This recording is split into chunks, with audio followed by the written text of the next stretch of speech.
A cool little reset. You saw the double roundhouse. That's one of the ones that, if it surprises you, it's like you're not getting out of that. No one's ever ready for it. And as you mentioned, that was the corner rushdown scenario where you never get to Yeah, exactly. In that situation, you know what? Yeah, you died with full V trigger, whatever. That happens. But when you had all those opportunities, like we said, he got the throw. He could have just raw activated. He could have meaty into activate, like if you get forward throw, just dash up and hit fierce and then pop it, right? It's meaty. You know, Alex can't get out of that. You're just going to get a free activation. I mean, can you imagine if Hakan was in this game and he could activate and go into oil mode and stay that way for the rest of the round? That would be sick. He would be ridiculous, right? I can't believe Hakan was a Street Fighter character. That's so weird to think about, right? He was in the game. To even talk about Hakan like he was a character. I forgot he was a real character. He just existed. But if you think about that, like if Hakan's had that option, people would be like, oh, hell yeah, I'm going to activate across the screen. Yeah. And that's what you got to do as Necalli, because oil up. A lot of people said if he was that Necalli, if he was charged up Necalli the entire time, he'd be the best character for free, right? So why not just activate it when you can and do your best to come back that way instead of saving it and dying? Totally agree. And it's like one of those things where people have come into the habit, because I feel like in the beginning, a lot of the top strong Necalli players kind of established that was the thing to do. And then everybody else saw that and was like, yeah, that makes sense. I should start doing that. Right. And then now a lot of the top Necalli players are just popping whenever. They're like, yeah, I should do it. But people have not readjusted to that style yet. They're already playing the style they're looking too much at the, I need the comeback, here's my big damage, as opposed to, you know what, I'm going to count on my own skill. I'm going to activate V-Trigger and do my comeback little by little. The character becomes so powerful. Right. It's worth it, yeah. But now we have Day Tripper, who we saw earlier, with the Ryu. With the Ryu, yeah. Versus Reedman Guile. Not Money Pants. Not Money Pants, no. Yeah. But this is Pool J's winners finals. Yeah, 6. So whoever wins this is going to make it out on the winner's side. It should be a good match. I think so far that these players have looked like two of the stronger players we've seen. And Day Tripper is going to have a real challenge against Reedman, I think, whose Guile looked really good against the other Ryu player he played. And he just kept everybody out. Man, I never noticed Guile has purple shoes, too, in this outfit. I like the color. I mean, it's Lakers colors, obviously, right? So I'm going to approve of those colors. We saw the matchup earlier. We talked a little bit about it. The issue really is that Ryu can't deal with the zoning well, and also the normals are so tough, man. Counter-poking these Guile normals is really difficult for Ryu to do. And you see, look at how much damage so far just in chip and booms, right? There's been basically no normals from Guile. And you know what the interesting thing, too, is that because Guile only has 2 special moves, saving meter isn't as important for him, so him throwing out those EX Sonic Booms just like willy-nilly, like that, is so good. Yeah, EX Boom is amazing. EX Sonic Boom is like the one, I love standing up to block it to make it easier to punish. Yeah, because Guile, a lot of the charge characters actually have a tough time punishing Tatsu. And Ryu Tatsu, if you stay ducking, just flies past you, so that's why it's one of the best things to blow up throw baits. Yeah, you can't die by chip in this game, so if you see it, always stand up and block it and punish. Yeah, chip's not a big deal. Man, I'm going to start doing that. I think I let it fly over my head a bunch of times. It happens a lot, yeah. You have to try to stand up if you can see it. Man, so easy to see these things when you're sitting here watching with a mic instead of when you're playing.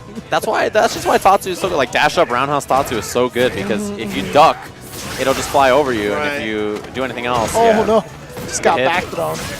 Gotta be careful. So much meter for Guile as well. Now corner positioning.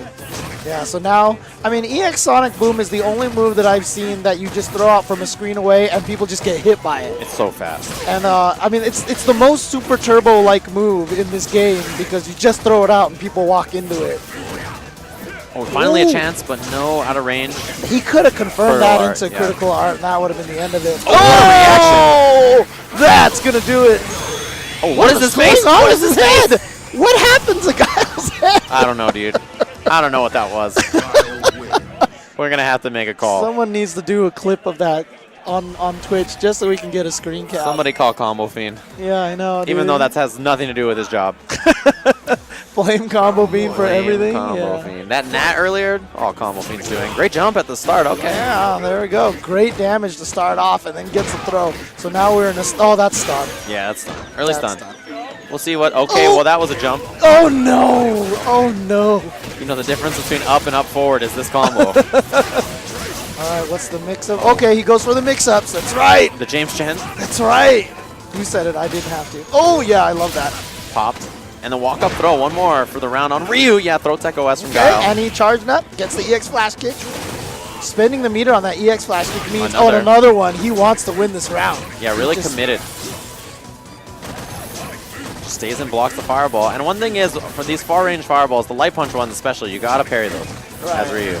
Or even, you can just throw a fireball back if you just see him throw a raw sonic boom. I mean, look at how much chip he's taking. You gotta parry these at least. You can avoid chip, right? He has this completely convenient way to avoid the chip. Oh my gosh. The sniper. The EX fireball on the, it looked like accidental jump back medium kick. But yeah, that's the thing, right? Is that's how Ryu negates the chip damage that Guile does. It's not the best option in the world because Guile can come up and contest it, but it's good for a lot of ranges. Right, but the thing about it is because you parry it, now Guile thinks, oh, now I need to throw the Sonic Blade, Sonic Boom, V skill, and chase after that so that you can't parry it. But that means you're getting Guile off of his position. Yes, and you can force him to go for another option. It makes his zoning a little bit more predictable in the sense that you're forcing an option from him that you can shut down. Oh, big jump. Yeah, and Guile didn't have down charge. But I mean, to be honest with you, there's probably so many Ryu players that forgot that you even have a V skill. Yeah. You know? Okay, goes Knockdown. for the full cup. Oh, he went for the throw. Not quite there. Now, B trigger for Ryu. Still on deck. Pop it off sweep. Oh, that was such a call out. Oh, no. Okay, whip punish. Oh, no. A missed combo. And yeah, that is so hard to whip punish. That roundhouse real quick. Oh, one more hit. 3 hits. Engine. Oh, out of range. Still, Day Tripper needs one more. Oh, got him with the crouching medium. Ooh, just trying to punch him in the face. No, he had down charge. He had down charge. He had it. He had the flash kick. Super had down charge, and the EX flash kick would have killed. Because that charge is so fast, too. The classic mistake of being down charged and then standing up instead of just doing the flash kick. And that's tough because, I mean, it's a flash kick motion. Like, Yeah. it's hard to sneak a jump in on a charged Guile unless they're just not 100% confident that they're charged up enough. I mean, standing up to block it is literally like the flash kick motion. Right. Like, you're standing up. You're most of the way doing the You're impact. halfway there already. Yeah. This is much more of the wall that Guile needs. EX Fireball from Ryu is great to get in, right? It blows through a lot of the pokes. It's a knockdown, which is really important against Guile. It's that thing that Daigo was talking about, how you, and then of course you can blink it, yeah, so that you can get like the disappearing hurt box at all levels. That's just Daigo things, though. I don't know if everybody is using that. This is the corner position. You don't want to have as Ryu. That was flash attempt. Yeah, but it wasn't charged. Could have parried that. That could have been parry OS from Ryu. Look at all the gray from Ryu. He's really got him okay. Oh, there we go. Okay, Charge smart combo. at that range. Oh, no, it didn't hit. It didn't hit. It was too far. Oh, another throw from Guile. Now he's got positioning. He can follow the boom, but stays patient. That was a down charge moment for him. And you see Ryu stays patient. Parry, where's those parries? Like Yeah, got to remove the chip. Again, he stood up. That could have been parry on the V reversal into punish. Oh, no, and just walks into a Sonic Boom. Maybe he tried to parry too late at the very, very end. Yeah, would love to see more parry from Day Tripper, and also parry OS, right? You do medium punch and you parry after that. That's one of those things that you have to throw into your game to stop V reversals.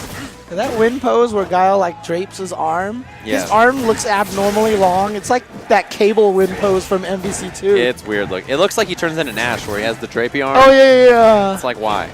I don't know. Yeah, see right there, you see that, you know, you are negative off of that so bad. So, you know, bait crush. that out and block it.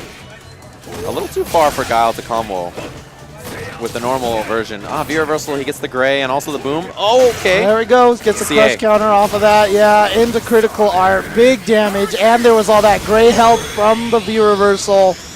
There it is. Reedman is gonna take it. With some really impressive Guile play, I think there's a few things that Day Tripper could have done.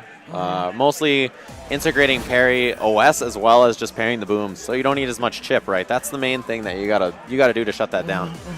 But yeah, it was a good match.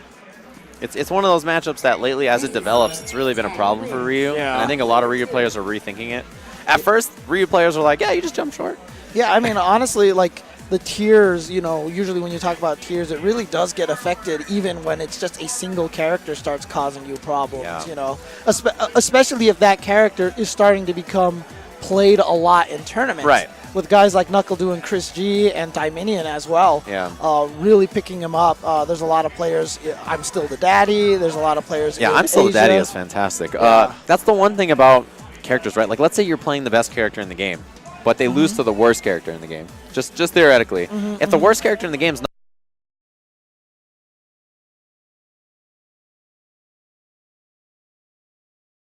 right, it's not a big deal.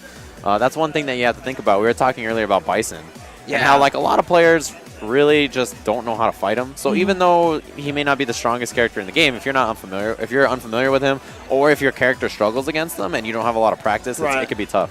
Dude, I mean, look, that's how I won like all of my ST matches. Nobody knows how to fight Cammy, right? No one knows how to fight this character. Yeah. So yeah, it's definitely a tactic. But as you mentioned, if like for example, for a while people thought Cammy beat Dhalsim. Dhalsim was the best character in Super Turbo, right? But it wasn't a problem because there was literally like 2 or 3 Cammys in the country, right?